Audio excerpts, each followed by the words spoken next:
Bear with us. I gotta look at the audience. Good afternoon. Good afternoon. Good afternoon. Today I would like to share with you some information, but before I share that information with you, I would like you to think of two thoughts, have two thoughts in mind. One of these thoughts is according to Kushak and Agan. Do I want to be a teacher? The other thought I want to share with you as I give my I want you to think about as I give my presentation is according to Allen 2011. Think about the rewards that you can receive if a child is developing new skills or appreciating new knowledge. Those are the thoughts I want you to think about as I give my presentation today. Now, some of the things that I will be covering today, I will be covering information concerning the requirements of becoming a teacher. I will be covering information concerning the responsibilities of becoming a teacher. And I also will be covering information concerning the benefits of becoming a teacher. Before I get into my information, I want to tell you a bit about myself. I have been working in the educational field. In fact, I have been working in the educational field over 20 years. I love it. I wanted to work with children. I worked as a substitute teacher, and when my children, my 5 children, were grown and out of the house, I decided that I wanted to work full-time. And that was 3 years ago. And I'm still working full-time. In fact, I believe working as an educator is so important that I'm getting my bachelor's degree in education. So now I've told you a bit about myself and why I feel that this occupation is so valuable.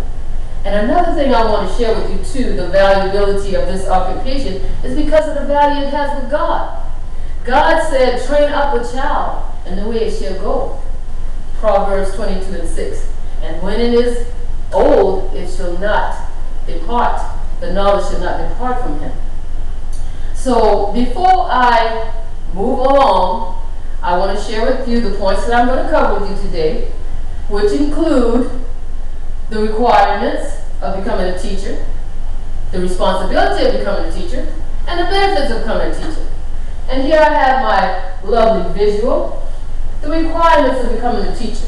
According to Allen 2011, you have to, all public teachers must be licensed in the Department of Education. According to Allen, all teachers must have a bachelor's degree and a completion in the educational program.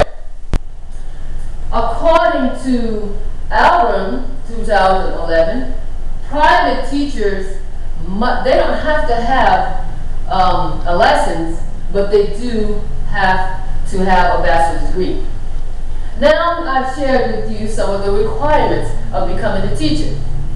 Now I would like to share with you some of the responsibility of becoming a teacher. And here's my lovely visual there. One of the responsibilities of becoming a teacher, according to Allen 2011, a teacher must be able to communicate. Not only must a teacher be able to communicate, a teacher must be able to build trust and be able to help the students with their emotional needs. So this is one of the responsibilities of the teacher. According to Pelfrey 2011, a teacher, because of the technology and the informational changes, a teacher must be able to be creative in the classroom.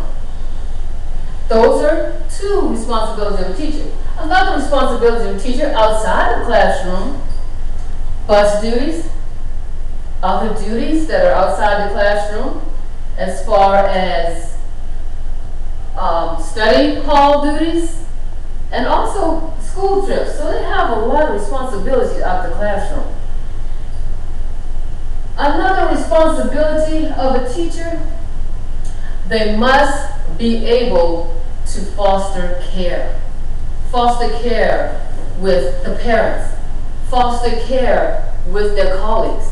This is a necessity when you become an educator. So these are responsibilities. These are some of the responsibilities I've shared with you concerning an educator. Now I've shared with you the responsibility. I would like to share with you some of the benefits concerning an educator.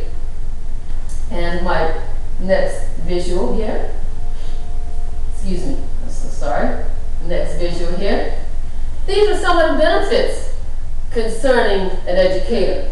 One of the benefits, according to Kukin and Egan, is the monetary benefit. And I think that can be controversial, but I think the monetary is fine.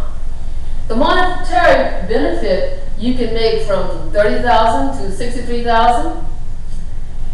And another benefit I would like to share with you with the educator is the vacations. My goodness, the teachers they can have long vacations, summer vacations, and not only that, the hours. Some people that have children, they might want to be home with their children. In fact, I felt that way. I wanted to be home with my children, and that's why I wanted to go into the educational field. Another very important benefit I wanted to share with you today as well, and that's the third benefit, an intrinsic benefit. Intrinsic benefit that you get from having the reward of seeing a child develop and being able to interact with that development. And that is so important with God. And that's why I like my job, because of the value that it has according to God's scripture. Proverbs 22:6 said, "Train up a child in the way they should go, and when they're old, they shall not depart from it." And another value that's intrinsic benefit according to God's value is when you're a light.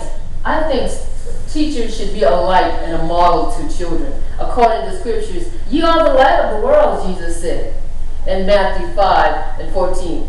"A city that sits on a hill cannot be hid." So these are the values that concerns God. That's why I like the educational field. I can work with children, being a model to the children. That is so important in the eyesight of God. Now I have shared with you the benefits. I've shared with you the requirements. I've shared with you the responsibilities of being an educator. But I want you to keep in mind, as I've said previously, do I want to be a teacher? Think about that. And my other last thought, do the rewards of the intrinsic rewards of seeing a child develop, of being a part of that development, of the enjoyment of interacting with young people, according to God's scripture, Proverbs 22:6, and I want to leave you with those valuable godly values. Proverbs 22:6, "Train up a child in the way they should go, and when they are old, they shall not depart from it." That is very important. And the next one, according to Matthew 5:14, which Jesus said, "Be a light. The city that sits on the hill should not be hid." So it is so important for us to be a light to our children. And it is important to God. Thank you so much. I hope that you learned a lot from my information today. And God bless you.